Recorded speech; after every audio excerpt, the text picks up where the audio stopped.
সকালবেলায় প্রত্যেকটা বাড়ির গৃহিণী সবথেকে যেটা সমস্যা হয়, স্কুল অফিসে তাড়া থাকলে চটজলদি কীভাবে রান্না করা যায়। আমারও কিন্তু এই সমস্যাটা থাকে। তাই জন্য আমি যেভাবে খুব কম সময় এরকম মাছের ঝোল বানিয়ে নিই, বা যেদিন একেবারে মশলাপাতি পেঁয়াজ রসুন খেতে ইচ্ছা করে না, সেদিন কীভাবে মাছের ঝোল রান্না করি সেটাই আজ আপনাদের সাথে শেয়ার করলাম। আমি আজকে এটা রান্না করেছি রুই মাছ দিয়ে, আপনারা চাইলে কাতলা মাছ দিয়েও করতে পারেন, বা ট্যাংরা মাছ দিয়েও করা যেতে পারে। মাছগুলোকে নুন হলুদ মাখিয়ে একটু ভেজে তুলে নিলাম। আর কড়ায় যেইটুকুনি পরিমাণ তেল ছিল তার মধ্যেই দিলাম হচ্ছে কালো জিরে আর একটা কাঁচা লঙ্কা ফোড়ন। কোনো শুকনো লঙ্কার ব্যবহার আমি এখানে করিনি। ফোড়নটা দিয়ে একটা সুন্দর গন্ধ উঠতেই ঝটপট করে কেটে রাখা একেবারে পাতলা পাতলা করে আলুগুলোকেও এর মধ্যে দিয়ে দিলাম। চাইলে এর মধ্যে আলুর সঙ্গে বেগুনও দেওয়া যেতে পারে, কিন্তু আমি বেগুনটা দিইনি, আলুটাই দিলাম। আলুটা দিয়ে নাড়াচাড়া করে নিলাম।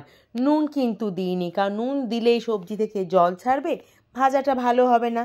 আরে বাবা, মশলা কম তো কি হয়েছে, চটজলদি রান্না, তাতেই বা কী হয়েছে, তো একটু স্বাদ তো হতে হবে।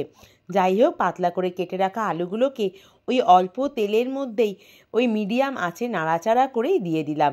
আর এখানে দেখুন আমি একটা মশলা গুলে রেখেছি, যার মধ্যে হলুদ, লঙ্কার গুঁড়ো সামান্য, আর ছিল হচ্ছে নুন। ভালো করে গুলে রাখলে এর দুটো সুবিধা আছে। প্রথমত হচ্ছে, একেবারে তেলের ওপরে গুঁড়ো মশলা পড়লে অনেক সময় মশলাটা পুড়ে যায়, তাতে দেখতে হয়ে যায় কালো, আর স্বাদ হয়ে যায় বেজায় খারাপ। আর এরকম জলে গুলে দিলে কি হয়, সেইটার ভয় থাকে না। আর দ্বিতীয়ত, মশলাগুলো একটু ভিজে থাকার ফলে স্বাদটা বেশ ভালো আনে। পাতলা করে কেটে রাখা টমেটোটাও আলুর সাথে একটু তেলের মধ্যে নাড়াচাড়া করে ওই গুলে রাখা মশলাটা ধপাস করে ঢেলে দিলাম। এর মধ্যে নুন আছে, ফলে টমেটোটা এমনিতেই নরম হয়ে যাবে, আলাদা করে নুন দেওয়ার আর প্রয়োজন হবে না। যাই হোক, একটু নাড়াচাড়া করে ভালো করে মিশিয়ে নিলাম। ওই যে বললাম, যেদিন যেদিন একেবারে মশলাপাতি খেতে ইচ্ছা করবে না, এইভাবে পাতলা মাছের ঝোল বানিয়ে রাখুন। আর এখন তো শীতের হালকা আমেজ চলে এসছে, সঙ্গে নিয়ে এসছে ধনেপাতা। আর এই ঝোলের মধ্যে ধনেপাতা দিলে তার তো জবাবই নেই।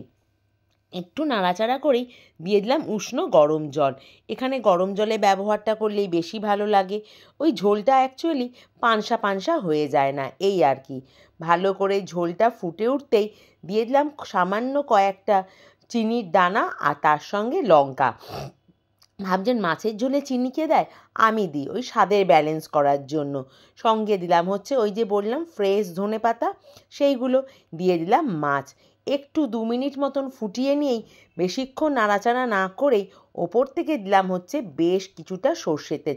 তা বলে অনেকটা না, ওই ছোটো চামচের 1 চামচ মতন সর্ষের তেলটা ভালো করে ছড়িয়ে দিয়েই ব্যাস, আর কি চাই।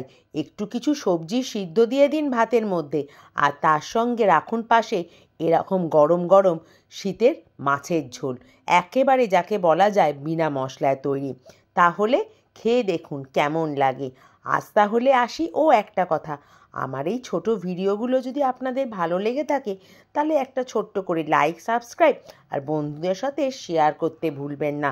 আজ তাহলে আসলাম, দেখা হবে খুব শিগগিরই অন্য ভিডিওয়ে।